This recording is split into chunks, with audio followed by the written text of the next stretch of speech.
Mieux vivre mes conflits au quotidien, chapitre 2, la négociation.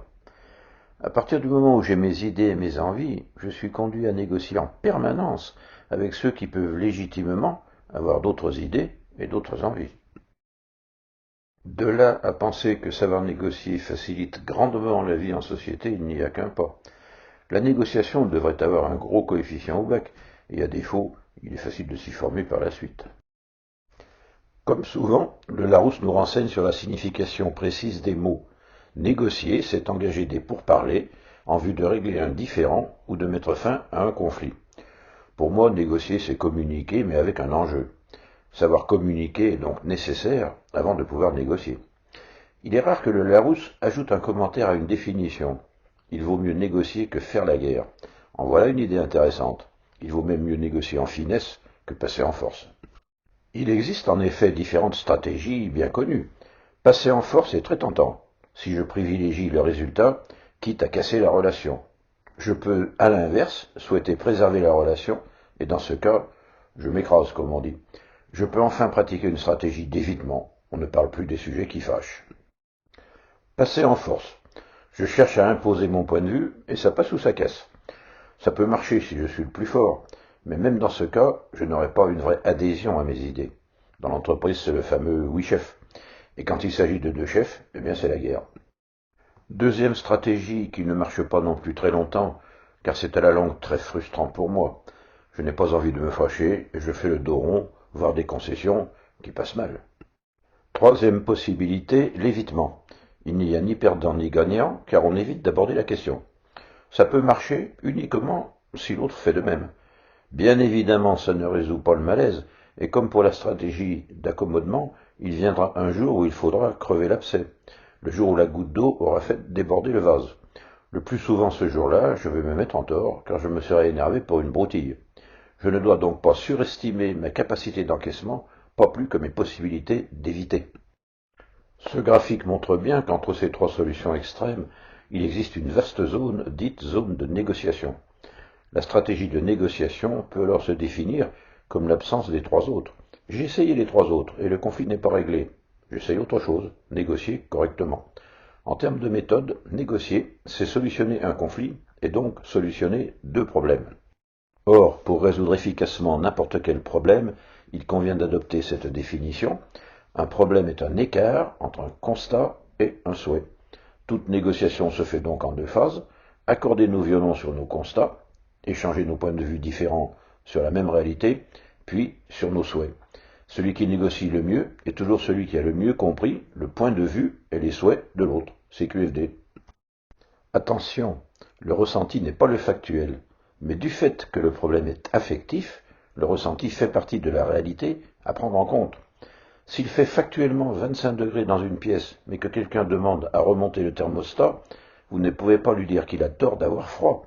S'il ressent le froid, vous devez l'aider à trouver sa solution à son problème. Négocier, c'est solutionner le problème de l'autre sans nuire à mes propres intérêts.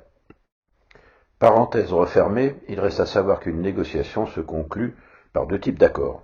Le compromis, c'est la solution la moins mauvaise acceptable par les deux parties. Solution zéro perdant, dont il faut parfois se contenter. Et le consensus, c'est la fameuse solution gagnant-gagnant. Comme de très nombreux conflits reposent sur des malentendus au départ, on trouve facilement des consensus si l'on passe suffisamment de temps à la phase qui consiste à mieux se connaître en échangeant les points de vue. À propos des points de vue, je vous propose de découvrir l'indice de négociabilité. Vous ne le trouverez pas dans les bouquins, car c'est une de mes trouvailles issues de la pratique. Savoir le mesurer et le prendre en compte m'évite de perdre mon temps en discussions stériles. Bien identifier à qui j'ai affaire avant de négocier. Avant d'engager toute discussion, il est fondamental de savoir jusqu'à quel point l'autre est disposé à négocier. Quelle est sa marge de manœuvre, mais aussi quelle est sa posture, dans quel état d'esprit il aborde la discussion. Car ma stratégie et mon argumentation vont en dépendre. C'est le plus astucieux qui s'adapte à l'autre. Un point de vue n'est qu'un point à partir duquel chacun a une vue sur une réalité. C'est la réalité vue sous un certain angle et à travers certaines lunettes. Si par exemple la réalité est ce chiffre déposé au sol, l'un verra un 6 et l'autre un 9. Qui a raison, qui a tort? on entame toujours une négociation en se mettant d'abord à la place de l'autre. Il en va de même pour les conflits entre deux groupes. Face à cette réalité biforme et bicolore, certains jureront qu'il s'agit d'une boule rouge et d'autres qu'il s'agit d'un cube vert. Toute réalité est multifacette, et celui qui confond son point de vue avec la réalité s'appelle un imbécile heureux, ou un militant politique, avec qui la négociation ne va pas être facile non plus, mais pour d'autres raisons. Fort heureusement, bien des gens entreprennent une démarche en vue de mieux connaître la réalité. Ces gens-là vont faire l'effort de chercher à mieux comprendre la situation avant d'imposer leur point de vue. Pour me faire une opinion, j'échange avec des personnes qui observent la question sous un autre angle et à travers d'autres lunettes. Je fais le tour de la question. Je ne lis pas qu'un seul journal. Une fois que je me suis fait une opinion, je vais m'y accrocher davantage qu'à mon simple point de vue. Il va falloir que l'autre ait de bons arguments si mon opinion est différente de la sienne. Mais l'échange va pouvoir être constructif et me permettra d'affiner encore mon opinion. L'opinion est la synthèse de plusieurs points de vue, mais je peux, après réflexion, me faire une idée personnelle de la question. Mon idée, et j'y tiens encore plus, et négocier avec quelqu'un qui a une autre idée que la mienne va demander du tact et de la diplomatie, mais ça risque d'être très enrichissant. Enrichissant car j'échange avec d'autres experts, et je devrais légitimement arriver à passer aux certitudes et à devenir moi-même un expert. À ce stade, j'aurai plus de facilité probablement à conseiller qu'à négocier. Il se pourrait que je passe ensuite de la certitude à la conviction. À la suite de quoi? L'envie de partager mes certitudes, sans doute. Je commence à faire du prosélytisme, et c'est là où la négociation va être très compliquée si je tombe sur quelqu'un convaincu du contraire. Pour peu que je rejoigne ceux qui partagent mes convictions, je deviens un militant.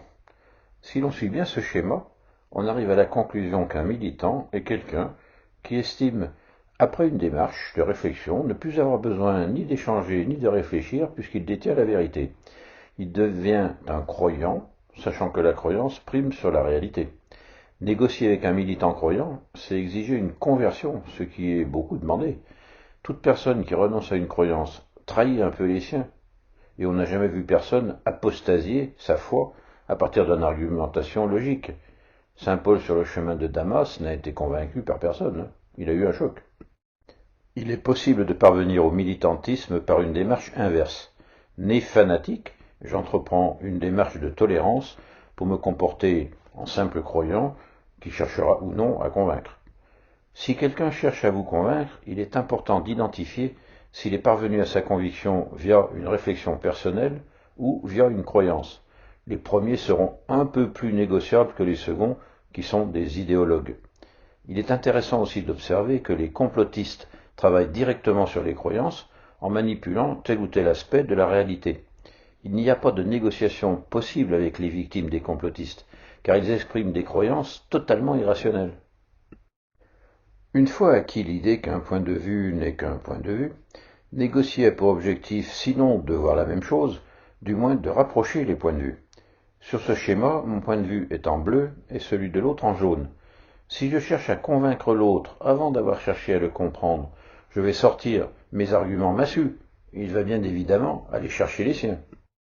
Si j'étale mon point de vue, en m'éloignant du sien, je cherche à le tirer de mon côté, ce qui semble normal. Mais que va-t-il logiquement faire?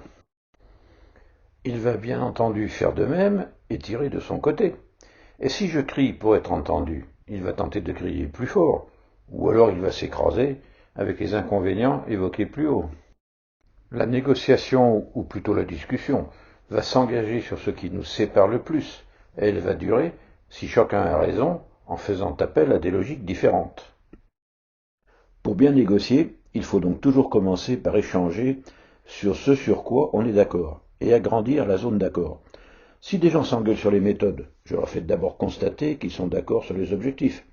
S'ils ne sont pas d'accord sur les objectifs, je leur fais constater qu'ils sont d'accord sur le fait que leur conflit nuit à leur image, à tous les deux, et qu'en l'état, je suis en face de deux perdants. Un moyen connu de mettre deux ennemis d'accord est aussi de leur faire trouver un ennemi commun. Quand le roi veut mettre fin à une guerre entre ses vassaux, il les envoie ensemble en croisade contre les Sarrasins, c'est bien connu. Ladies and gentlemen, c'est la fin de ce chapitre 2. Le troisième aura pour titre « Les autres et moi et moi et moi ». Les conflits types, des plus proches aux plus lointains de mes prétendus semblables. Et pour terminer, ma page de pub de conférencier. En live, c'est quand même mieux qu'en webinaire.